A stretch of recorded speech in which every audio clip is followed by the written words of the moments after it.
In today's video, I'm going to teach you how to switch back to classic Outlook on Windows 5 minutes. If you've tried the new Outlook and prefer the familiar layout and features of the classic version, this walkthrough will show you exactly how to switch back in just a few clicks. Let's start inside the Outlook app on your Windows computer. Open Outlook as you normally would. If you're prompted to sign in, go ahead and complete that so you're looking at your inbox. Now focus your attention on the top right corner of the Outlook window. This is where Microsoft places quick settings for the interface. You're looking for a small toggle labeled New Outlook. Depending on your window size, you might need to maximize the app to see it clearly.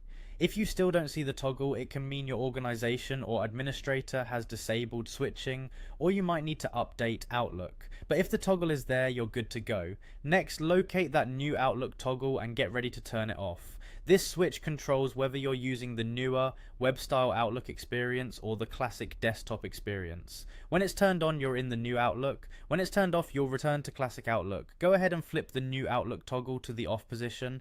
As soon as you do, Outlook will prompt you with a confirmation. On that prompt, look for the option that says switch back to classic Outlook. Select that option.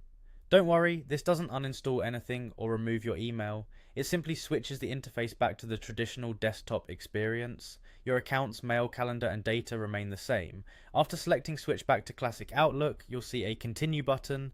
Click continue to confirm your choice. Outlook may briefly close and reopen as it transitions. That's normal. When it relaunches, you'll be back in classic Outlook with the familiar ribbon, menus, and layout many users prefer. A couple of quick tips as you wrap up. If you're doing this during a busy workday, it's a good idea to save drafts before you flip the toggle, just in case the restart interrupts something you're typing. And if you change your mind later, you can come right back to the same toggle in the top right corner and turn New Outlook back on at any time. That's it, fast, simple, and reversible. You've switched from the new Outlook back to classic Outlook on Windows and can get back to work with the layout that feels most comfortable to you.